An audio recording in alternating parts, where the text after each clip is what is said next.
जय हिंद, जय हिंदुस्तान। आज हम 1.2 के सभी प्रश्नों को हल करेंगे। इसके पहले हमने इसके सभी उदाहरण को सॉल्व कर चुका है और इसमें जो परिचय है उसको बना चुका है। यदि आप उस वीडियोस को नहीं देखे हुए हैं तो यहाँ पे आई बटन पे मैं वीडियो लगा दूंगा, आप चाहें तो उसको देख सकते हैं। इसको चलते हैं स्टार्ट करने।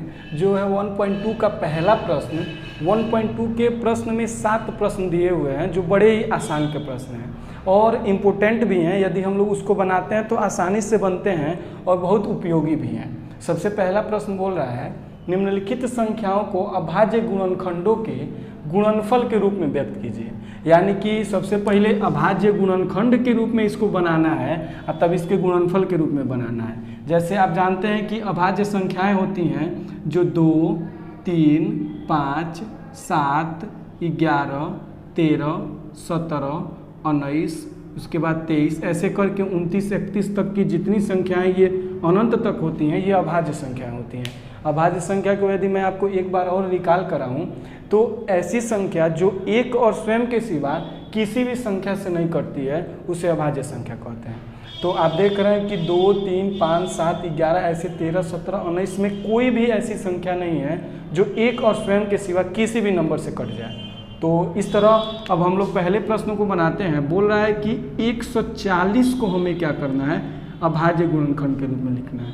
140 में अब इसमें हम लोग क्या करते हैं कि सबसे छोटे अभाज्य संख्या से काटना स्टार्ट करते हैं। उसके बाद यदि एक बार में कटे तो ठीक, फिर और काटते हैं, मतलब जितना बार काट सकें उतना बार काटते हैं।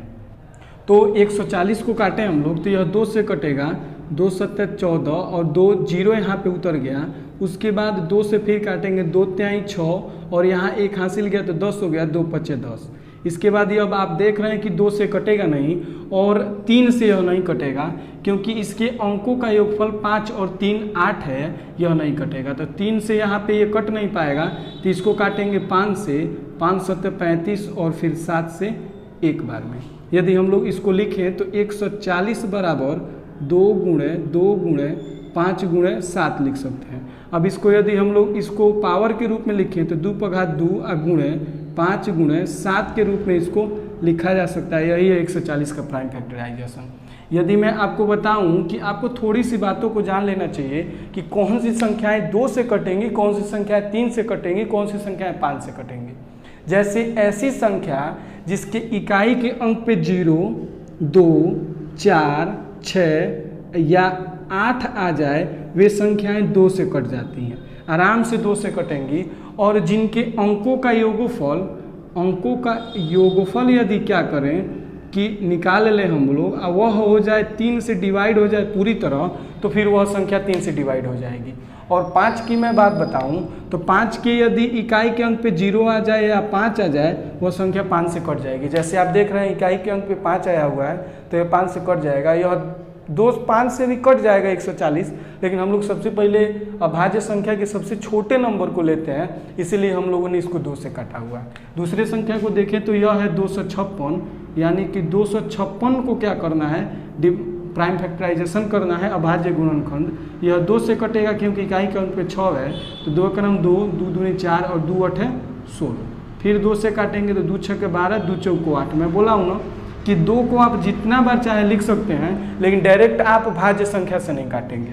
फिर 2 से लिखें इसको तो 2 तिहाई 6, 2 दूनी 4, फिर 2 से काटे तो 2 क्रम 2 और 1 हासिल गया, 2 6 12 और 2 से कटेगा 8 बार में, फिर 2 से कटेगा 4 बार में, फिर 2 से कटेगा 2 बार में और फिर 2 से कटेगा 1 बार में।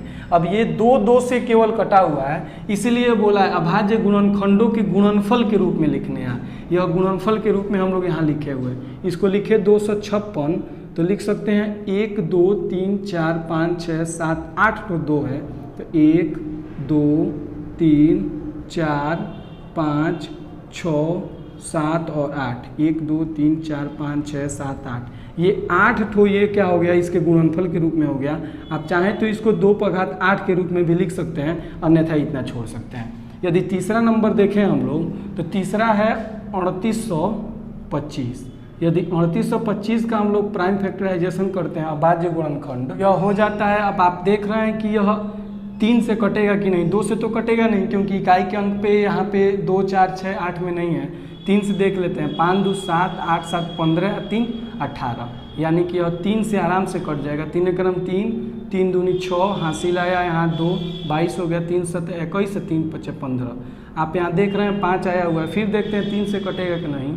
तो 7 5 12 और 12 और 3 15, यानी कि 3 से आराम से कट जाएगा। 3 चौको 12, 3 दूनी 6, 3 5 15। फिर 3 से कटेगा कि नहीं, तो 5 2 7 4 11। 3 से नहीं कटेगा, इसको 5 से काट देते हैं।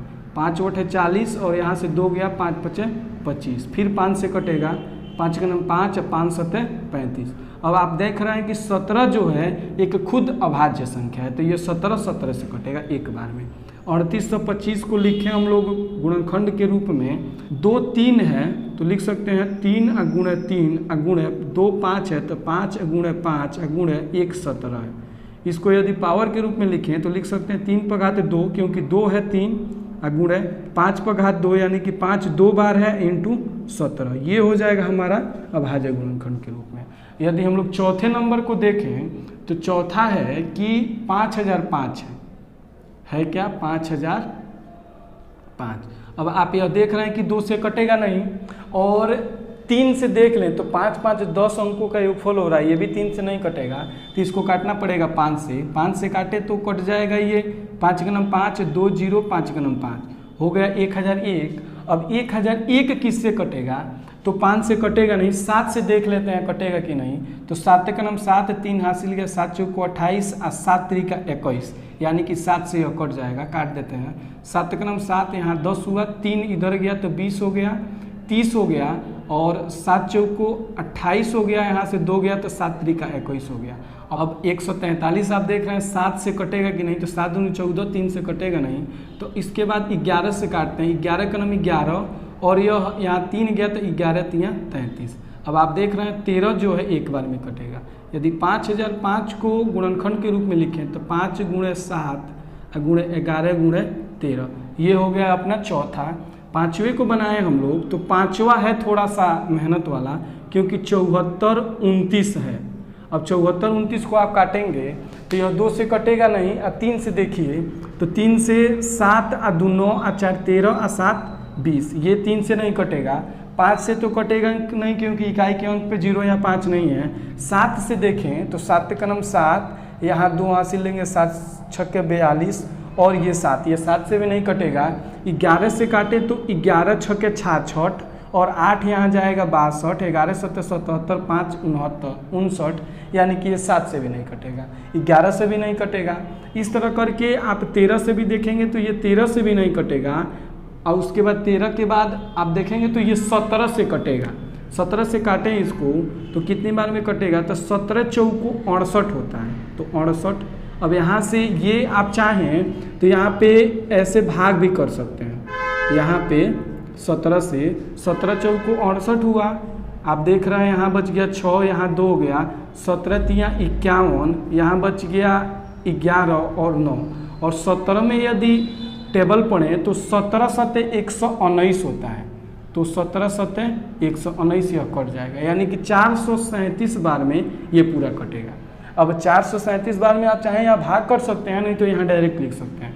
अब आप देखेंगे ये फिर 17 से नहीं कटेगा। यदि इसको 19 से काट के देखें तो 19 दूनी 38, और यहाँ 38 हो गया 5, और 19 3 57। आप चाहें तो इसको 19 से ऐसे करके और 437 को इस बार में काट सकते हैं कि 19 दूनी 38, यहाँ हो गया 5 7, 19 3 57। आप देख रहे हैं ये कट गया 23 बार में, और 23 एक खुद अभाज्य संख्या है, तो ये एक बार में कटेगा। इसको लिखें 6400, इसको लिखें 7429 को, तो यह होगा 17 × 19 × 23। इस तरह करके हम लोग इसके पहले प्रश्न को बना चुके हैं। अब देखते हैं दूसरे प्रश्न को कि इसमें क्या बोल रहा है।